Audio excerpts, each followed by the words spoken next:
2026 is a contract year for NASCAR racer Alex Bowman, the current driver of the number 48 Hendrick Chevrolet. And while many people believe that he's deliberately the worst Hendrick driver, I believe he should stay past 2026 because I think he's underrated and deserves a bit more respect. Once again, guys, I'm Jake. You're watching Hendrick Motorsports. Let's get into it. Alex Bowman, currently 32 years old, from Tucson, Arizona. I want to just put this out there to start. Alex Bowman earned his ride at Hendrick Motorsports. You see many people, many race car drivers, they are born into rich families and never know what a bad car is like. They are in top-level equipment for their entire lives. Alex Bowman did not have the same pathway. He was not born into a rich family. He was not born into a racing family. He had to claw at every single opportunity that was given to him, which is why I will always have a level of respect for Alex Bowman. I think back to 2013 when he ran for Robbie Benton Racing in that 99 car in the Xfinity Series. Should be a backmarker car, in which he still put up 6 top 10s in 32 starts. I think very impressive because that's not notoriously known to be a very good ride. And he got the most out of his equipment. Then in 2014, he gets his first Cup Series opportunity at BK Racing. Borderline start and park equipment. Alex Bowman did the best he could on such a small team. And I guarantee many people forgot he was even in the 2014 rookie class. I don't forget that because that was the first year I started watching NASCAR. But he did what he could. And then in 2015, he moves over to Tommy Baldwin Racing, in which he probably had his most recognizable moment over those 3 years I just mentioned, in which his car caught on fire at New Hampshire in this hilarious clip when the safety worker fell out of the vehicle trying to assist his car, and Alex Bowman was just like, what the hell are we doing here? That was pretty funny. After several years of doing the best he could on smaller teams, Dale Jr. handpicks Alex Bowman. I see that guy. I like what he has. Signs him for a part-time schedule in 2016 in the Xfinity Series in the number 88 car. In 9 starts, Alex Bowman gets 3 top 5s, 7 top 10s, and an average finish of 11th. Very good stats for finally getting some good equipment behind him. On top of that, in 2016, when Dale Jr. got concussed, both he and Jeff Gordon split the rest of the races in the Cup Series number 88. Most notably, Alex Bowman put that 88 car on pole at Phoenix. And he led like 150, 160. I don't know exactly the number, but he led a bunch of laps, dominated that race. Was on track for a second place finish until the late race yellow. Lined up next to Matt Kenseth. The restart didn't go exactly as planned. Alex Bowman blocked Kyle Busch, trying to maintain that track position. Kenseth kind of came down. They made contact. Bowman ended up finishing 6th. But that race alone should showcase that Alex Bowman has talent. And he raced very good in that 88 car. 2018, Alex Bowman is tapped to become the replacement driver for Dale Earnhardt Jr. in that nationwide 88. And I want to pair his first 3 seasons at Hendrick all together, 2018, 2019, and 2020. And here's why. I would argue that for those 3 seasons when the driver lineup was Chase Elliott, Alex Bowman, William Byron, and Jimmy Johnson, Alex Bowman was the deliberate second best Hendrick car. In 2018, he was the last guy to make the playoffs on points, just behind Jimmy Johnson, in which Alex Bowman made the round of 12 that year. Jimmy Johnson was a first-round exit. So while overall in points, I think Jimmy Johnson was a little bit higher, Alex Bowman made it further in the playoffs in his first year at Hendrick. Chase Elliott was the only guy really with Chevrolet doing anything remarkable. He won 3 races that year and made the round of 8.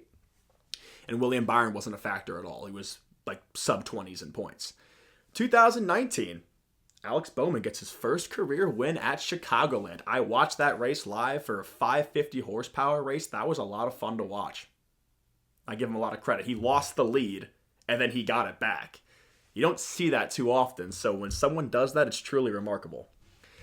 Alex Bowman again makes the round of 12, had a decent year, finished 11th in the point standings, just behind his teammate William Byron, who finished 10th.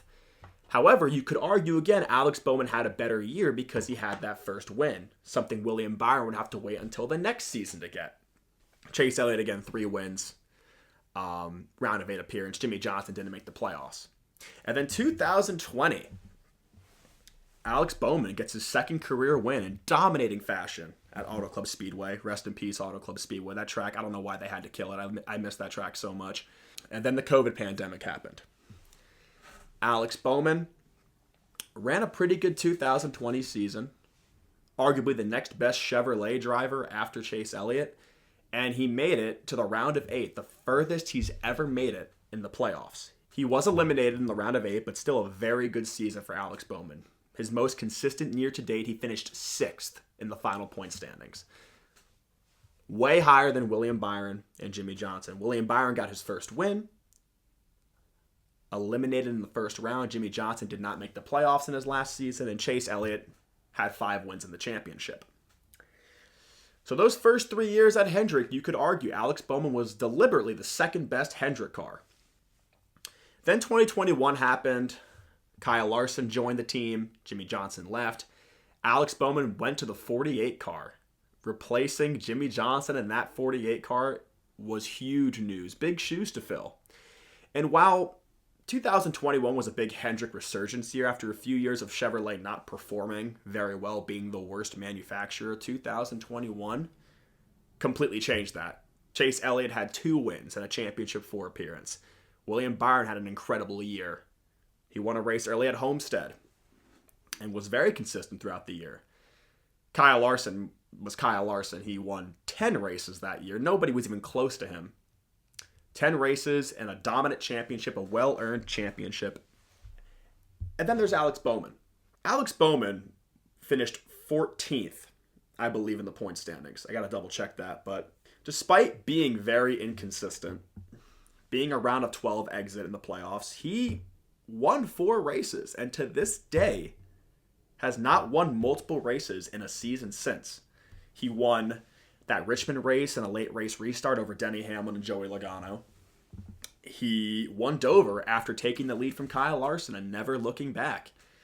Pocono, he got a little bit lucky when Kyle Larson blew the tire entering the final turn. But still, Bowman was there. He put up a great fight for 15 laps on older tires to maintain that lead. And then Martinsville in the fall when he got into Denny Hamlin racing for the lead, spun him out. On the late race restart, though, Bowman held off Kyle Busch and Brad Keselowski to get his 4th and final win of that season. While he was the most inconsistent Hendrick driver, he was tied for the second most wins that season with Martin Truex Jr. Kyle Larson had 10 wins. But still, 2021, first year in that 48 car, 4 wins. Alex Bowman has yet to win multiple races in a season. Now I want to get to the good stuff because I feel like in 2022 onward, Alex Bowman deliberately was accused of being the 4th Hendrick car. You have 2-time champion Kyle Larson winning multiple races a year. William Byron really turned up the Jets during the next-gen era, has won several races, a couple regular season championships, 3 Final Four appearances. Chase Elliott has won a handful of races, is the definition of incredible consistency. Then there's Bowman. I want to go over his 2022 to 2024 run because I think he deserves more credit. You have to understand the circumstances that played out during those 3 years.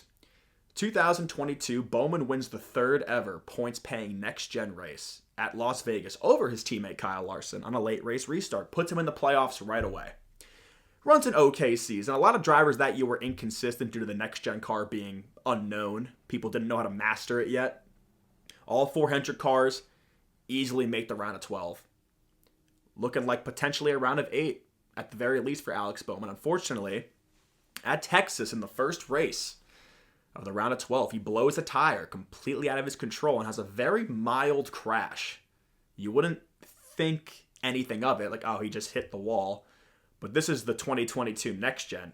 Alex Bowman got a concussion from this wreck and would have to miss the next 5 races, eliminating his playoff hopes. So Alex Bowman misses the rest of 2022 besides the last race. Noah Gragson filled in. He wasn't able to really show his true colors in the postseason. Who knows? He could have made the round of 8, round of 4. We'll never know. 2023 starts off very strong. Alex Bowman wins yet another Daytona 500 pole. And after the first 7 races that year, Alex Bowman's the points leader. He was the most consistent driver those first 7 races. He got like 6 top 9 finishes the first 7 races. Easily the points leader. Unfortunately, after Richmond, both he and his teammate William Byron got snubbed with a big penalty. The greenhouse of their cars were illegal, and they were both docked 60 driver points, completely taking away Alex Bowman's championship lead. A couple weeks later, Alex Bowman is in a sprint car race, and he gets involved in a really bad crash. He cracked his vertebrae, in which he had to miss 3 Cup Series points-paying races. On top of the 60-point penalty and the injury missing 3 races, Alex Bowman's now way below the playoff line.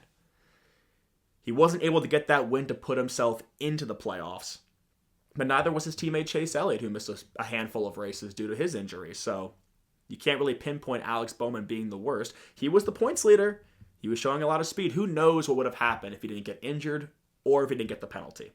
We'll never know. 2024, the first year since 2021 where Alex Bowman ran every single race. This was a very good year for Hendrick across the board, and yes, Alex Bowman was deliberately the worst. While Larson was winning a bunch of races, William Byron won 3 races early and was really consistent. Chase Elliott had like the best average finish that season. Alex Bowman was around like 8th to 12th in points a lot of that season. He did almost win the Daytona 500. If they called that caution a second later, it's Bowman's race. I was there. Even I was like, who the hell won this race? Chicago Street Course. Alex Bowman outduels road course ace Joey Hand to put himself in the playoffs for his 8th career win, giving him a guaranteed spot in the playoffs. It was a huge win for Alex Bowman. It was his first win in over 2 years. It was exciting. A little pause real quick. I want to point out another reason why I like Alex Bowman. Something that he has that a lot of drivers don't have is personality. And I love that. I think back to this clip of when he got interviewed at Darlington in like 2019. What has the response been like to this beautiful red and gold car? I can't hear a word you're saying, but Exalta paint is good, and woo, NASCAR. I also want to show this clip from the Chicago Street Race when he did win that race, in which his interview looked like this. And you start to second guess if you're ever going to get a chance to win a race again. And last one we won, we didn't really get to celebrate. We're going to drink so much damn bourbon tonight. It's going to be a bad deal. I'm probably going to wake up naked on the bathroom floor again, but that's just part of this deal sometimes. So, I love a driver with personality, and Alex Bowman's got it. He makes the playoffs, easily makes the round of 12, and after 3 races in the round of 12, he's in the round of 8. He pointed his way. He beat Tyler Reddick. He beat Joey Logano comfortably in. Made the round of 8 for the first time since 2020. But wait! He gets a post-race disqualification for not meeting minimum weight. He did not catch a single break in those 3 seasons. And I don't know if it's because he hit the curb really hard early in the race that knocked something off the car. I have no idea. Or if they just purposely made the car way lighter and try to get away with it. But ultimately, Bowman's eliminated due to a penalty, even though he was in the round of 8. Those 3 seasons, 2022, 2023, and 2024, Alex Bowman was not able to show his true potential due to the fact that he either had an injury impacting his season or a penalty or even both. 2025 is the first season I think you can rightfully point fingers at Alex Bowman saying that you were the worst this year at Hendrick.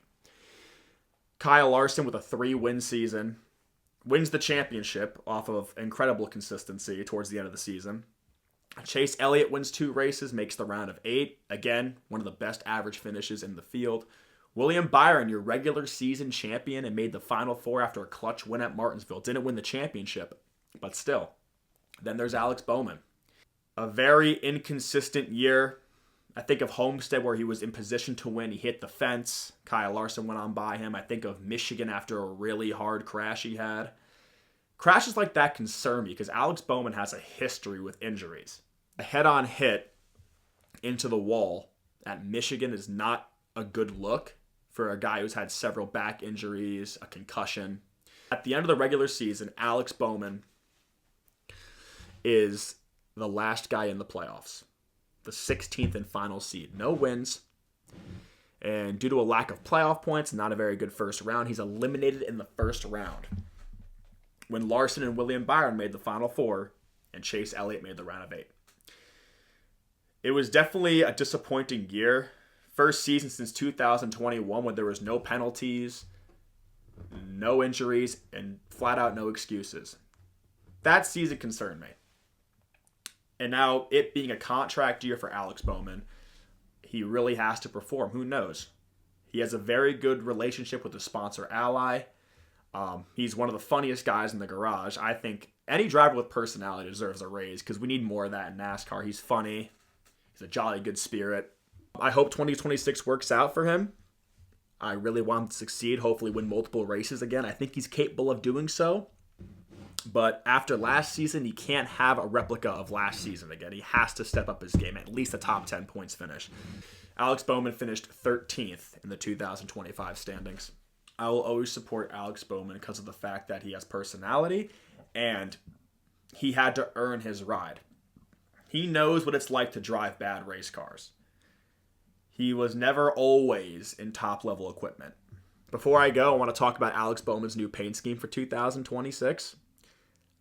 I like this one, man. This is a really good paint scheme.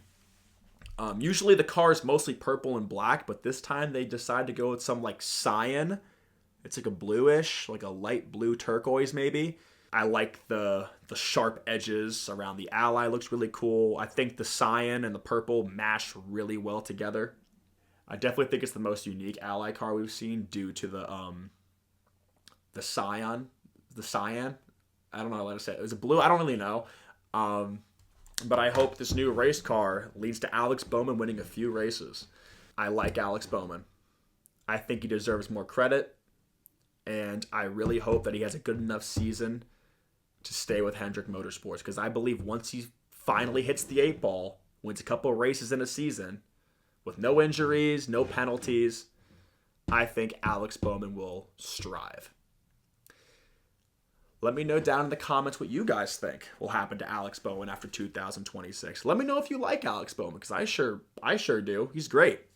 Once again, guys, I am Jake. I hope you enjoyed today's video. You're watching Maine Motorsports, and I hope you guys have a great day. Peace.